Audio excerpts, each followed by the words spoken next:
Hey, g'day guys, it's Adam from VideoShowMeHow, and in today's video we're going to be installing a head unit, and specifically Joying's new 13-inch monster. This is their new Android head unit. It's basically full Tesla mode in your car. We're going to be installing it in the D-Max, but we're going to be running through how to install it. We do have the Alpine Halo in here at the moment. If you've been following the D-Max build, the benefit of one of these guys is because it's full Android, ultimately, like a tablet, you can run anything that you would on a full tablet, and it's a nice big screen. That's what we're going to do today. We're going to get this guy installed step by step. We'll then check out how it all works, how it all looks towards the end of the video, and run through some of the settings and basic sort of setup so we can show you it in action. So without further ado, let's get started. Now, step number one is to get everything laid out. Make sure you've got everything. I've gone ahead and included the AR cameras that they come with, the front and the rear. This guy's the front one, I believe, and the rear.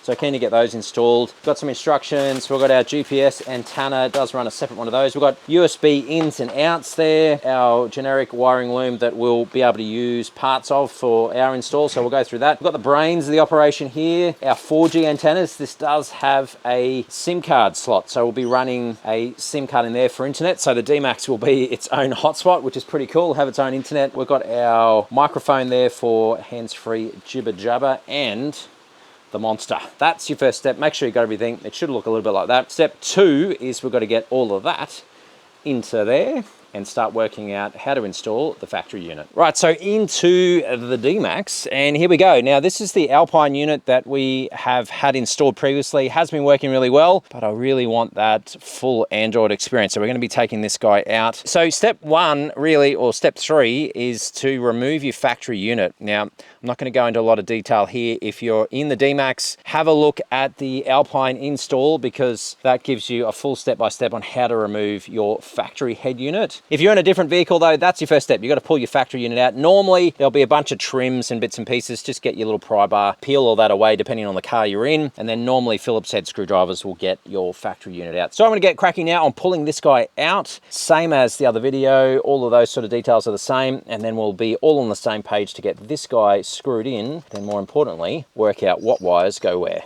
And here we are, we have our big hole here ready to go. So ultimately what you're looking for, these are some of the aftermarket. So like you would have seen in the other install, we've got our RCAs for our sub. We've got our mic. I've got HDMI and USB for this guy here. So that's gonna be able to plug straight into the new unit as well. And then out of the back, if you are running a factory D-Max, you're gonna have this plug here with all of your wires. Now, the Joying does come with a bit of a wiring diagram, which is great. This runs through all of your different colors from Joying's end. Outside of that though, on the back of the Joying unit, we do have all of your bits and pieces. Now, depending on what you're going to be installing, we have our 4G plug, so we can put our SIM card into that. Our USB out, that's going to plug straight into our factory one here. That's what this plug is in there, so that part's plug and play, which is great. Then we have a range of different RCAs here that we can use for center channels and all sorts of stuff. Our subwoofer out, so that'll go in there, and our GPS antennas, Wi-Fi, etc. So you just got to follow your nose, use the kit that has everything here as well, and just sort of plug it all in as you go and router those wires behind the scenes there. And then as far as attaching the unit into your vehicle, most cars are going to have, now this is a double DIN, obviously you may only have a single DIN. I've got the single DIN version from Joying. You can get doubles, but now the other thing for D-Max specific, it does have a standard little bracket, which is this guy here, and the idea is you'd screw this top sleeve in to your head unit section there, and then you'd slot the actual head unit itself in. We're not going to use that. We're going to use these plugs for the D-Max because it's quite a wide slot. So once again, you can buy these online super cheap. They then bolt in there like that, and then we attach that to the head unit itself just via these couple of screws. So that's what I'm going to get stuck into there now.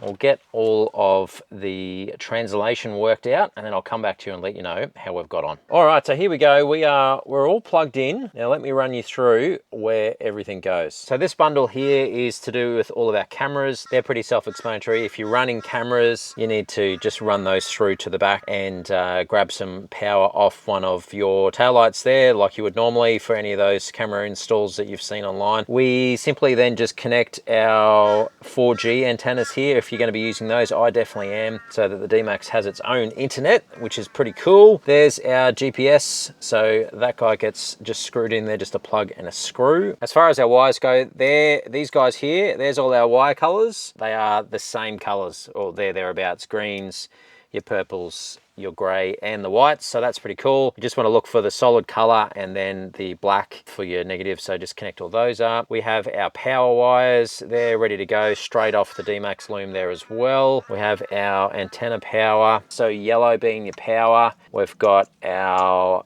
red, which is the ignition in, so that'll sort of fire the thing up knowing the ignition's on. And then of course our black here at the back is our earth. What else we got in here? I think that's probably about it. Oh, the other one is your reverse signal, which is this one here. So the back is equal to your purple off the D-Max. That's so when you put it in reverse, it goes, hey, we're in reverse, and will display that reverse camera ready to go for you. So if you are running a factory car that does have your RCA type style plug, that is this guy here, reverse view camera in. If you're running an RCA, you'll literally just be able to plug it in and it should just work. You may need to change some settings in here from either PAL or NTSC, but if you already got RCA, which most cars do, your factory reverse camera will likely just work, which is pretty cool. I've already changed mine because I had to get in there and route it to the Alpine unit, so I'll need to change mine, but that's about it. So I definitely recommend, once you've got all of your speakers connected, you know, your 4G and your GPS, if you're using those, that sort of stuff, to connect your full mains power, your battery power, which is the yellow last of all. And then before you go installing all of this into there and bolting it in and putting the screen on, yada yada yada, I recommend leaving it like this and then connect this guy up to make sure that everything works. Give it a bit of a test, check your GPS, check all of the different settings, and to make sure it all works a-okay before then you put it all back in there. So to connect it up with the join units, it is dead simple. You can see that if we have a quick look here, you can see there's a little notch there. That then lines up with the little notch on your ribbon here. So you just need to basically slot that in very carefully, make sure you're not bending any pins, line it up, and then push it home. And as you do, these two locking pins will go down like that. I'm going to do that part first, get all that installed into there because I've already given it a test, and then I'll show you that guy getting connected and pushing it into place. All right, here we go. We are all installed. We have a bit of a peek underneath there. We can see I've got the ribbon in place. I've also installed the surround section here that you can get online. Depending on your vehicle, you may not need that, but for the D-Max, you can see all the details on the Alpine video if you've got a D-Max. Now, I also moved these guys, so I have put them at the very top position. So it's just a matter of undoing the little brass screws there, little sort of goldy screws. Just don't go over the top, sort of tightening them up. They don't need to be maniac tight, just regular tight. And then once you're in play, I mean, that's going to be very much your own personal preference around where you want it. I want it to kind of be nice and tucked in there. You just got to then line it up. Probably shouldn't be doing this one hand, but let's give it a go anyway. We line that up, get them, you can start to feel them, and then just gently push it into place and it should lock in a little bit like that. So from here, I reckon we get to do this. I'm gonna peel off our screen and check that out. That is pretty insane. That looks pretty awesome. I am pretty stoked with that. It is a bit of a monster, but I reckon not bad for this car. I mean, we have lost a little bit of the vent action. Here we go, have a look on the front on. From a driver's perspective, if I put you where my noggin is, I can still get a bit of vent action there. I'm not really using those a whole bunch anyway. I hate air blowing straight in my face, but there you go. So you can customize this. I'm really stoked with that. I think this is going to be perfect. Let's see though, if we press the old button there. Oh, we got some lights going on down here. Let me turn that off before I get a copyright strike. And I'll shut this door so that it doesn't keep beeping at us, but there you go. We appear to be working, liking that. I reckon what I might do here, guys, is I'll just tidy up my mess here. I'll get out into some proper light and we'll give this guy a full test to see how it all goes. Right, so here we are. I've gone out for a bit of a drive and it's actually about 2 weeks later. I've been giving this a red hot test. Let's fire this thing up so you can see what it looks like in real time and how fast it is. There you go.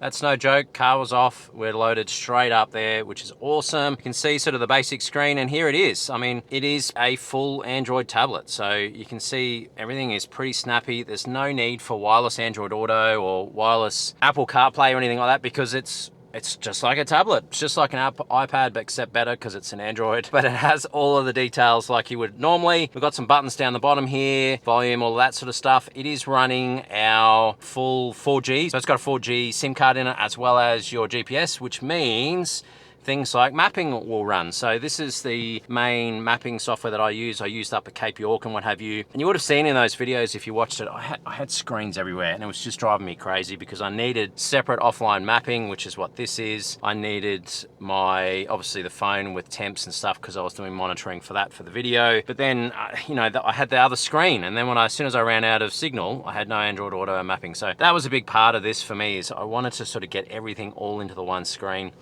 The Franken mount is no longer because I don't need it. The phone lives down there now because everything I need to run lives on here. So there's the full mapping. That's good for topographic, offline, everything else. Your Google Maps works directly off here. So if you need turn-by-turn navigation, that sort of stuff, this works like anything else because it's got 4G and everything else. It's even got it's even got YouTube. We can look up YouTube. Maybe you get stuck on the side of the road and you're like, you know what, I really need a how-to video. You can look up like this one, this dude, random blue glove guy, but this is it loading on 4G. No worries, hit play. There we go. This is that brake video that we did a couple of weeks ago. But yeah, there you go. So, I mean, it runs like you would expect, pretty cool. And the other thing as well, because it is a full Android, it runs the car scanner app. So separately that I'd used to run on my phone, it'll all run it through here, no worries at all. So this is that Car Scanner Pro. You've seen the video on the YouTube channel on how all that works. We can just go connect there. It'll connect to the OBD that lives underneath there. Haven't finished setting this one up because I've still sort of got this is what I used to run on my phone, but now I've got all this extra real estate, so I've started having to play with that. Not finished yet, but we can see, you know, all the details there that you would normally. You can check that video out if you want more detail. And the other thing is the cameras. The cameras are a ton better. So if we go into them, this is our front view. They are full 1080p cameras. There's our rear view. I've got that up at the top of the canopy, so it's up super high. So I'm not sure if I'm going to keep that, but it's pretty cool. Even if we're in here, and I put it in reverse, boom, straight up. You can customize lines, all that sort of stuff. And I've got it so when I put it back into drive, I don't run into some posts, turn that off for a second. It gives me a view for a few seconds of the front camera. So if I'm in a car park or whizzing around, that sort of stuff, it'll give you a bit of a view of what all that looks like as well. So that's pretty cool. Of course, you can make phone calls, all that sort of stuff through the Bluetooth. So the phone automatically connects there. All of that works as normal. And then also the cool thing is in the camera, it has a built-in dash cam. So you can see here, it's actually recording using the cameras built into here. So at the back, I've got a memory card, just a little thumb drive that's connected, 128 gig. This guy here is potentially redundant because this is constantly recording front and rear cameras. So I'm kind of thinking maybe I don't need a full dash cam because this guy will do that. And then if I ever need to pull it up, you can just go into your file manager here and go into where it stores the in USB 2 here, where it stores all the videos, grab what you want, upload it, do whatever you need to. So yeah, another pretty cool feature. And that sort of talks to that whole, it's all in the one place, single device, and that's what I'm going for. Now from a visual perspective, like we looked at there before, you are going to lose, of course you don't have to go with a big 13-inch version. They do have the smaller ones depending on what your flavor is if you are interested in something like this. The 13s, you do lose probably 10 mil worth of your vents. Now, like I said earlier, I hate those things blowing in my face, so they shoot straight up anyway.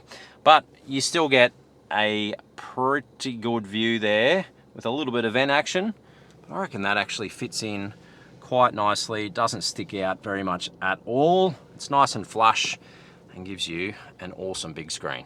So there you go, that is the summary of the Joying 13.3-inch full Android head unit. I will link in the video description down below the exact unit that I use. So if you are in the hunt for something like this or wanting to explore their other options as well, not sponsored or anything like that, but check out the link down below there. That'll take you straight through to where you can get one of these. Now make sure you subscribe to the channel because there is a stack of other D-Max content that's already there and a bunch of other how-to stuff. And we're constantly doing new videos on how-to. In particular, there's a few more of those on the way. So make sure you subscribe, hit the old bell there, and it gives you a notification as soon as any of the new videos come out. But other than that, guys, as always, I hope you have an amazing day and I'll see you in the next video.